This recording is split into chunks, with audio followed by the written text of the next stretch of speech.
Hello friends, welcome to என்ன சொல்கிறா பாருங்கள். நம்ம இந்த வீடியோவில் நம்ம பிக் பாஸ் சீசன் 9ல் இந்த வாரம் பணப்பெட்டி யார் எடுக்க போகிறா அப்படிங்கிறத பற்றி தாங்க பார்க்க போகிறோம். நம்ம பிக் பாஸ் சீசன் 9ல் பணப்பெட்டியில் பணத்தை சேமிக்கிறத நம்ம டாப் 6 கண்டஸ்டன்ஸ் வச்சே சேமிக்கிற மாதிரி சொல்லியிருந்தாங்க. இந்த டாஸ்க்குமே ரொம்ப சூப்பராகவே என்டர்டெயின்மெண்ட்டாகவே போச்சுங்க. ஆனால் இப்போது பணப்பெட்டியில் 18 லட்சம் சேர்ந்த நிலையில் நம்ம அரோரா இந்த பணப்பெட்டியை எடுத்துகிட்டு போகலான்னு நினச்சிட்டு இருந்தாங்க. ஆனால் யாருமே எதிர்பார்க்காத நிலையில் நம்ம வினோத் இந்த பணப்பெட்டியை எடுத்துட்டாருங்க. 6 கண்டஸ்டன்ட்லேயே நம்ம மக்களுக்கு பிடிச்ச ஃபர்ஸ்ட் பர்சன் நம்ம வினோத் தாங்க.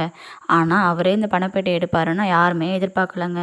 நம்ம வினோத் இந்த பணப்பெட்டி எடுத்ததை பற்றி உங்களோட கருத்துக்களை கமெண்ட்டில் சொல்லுங்கள்.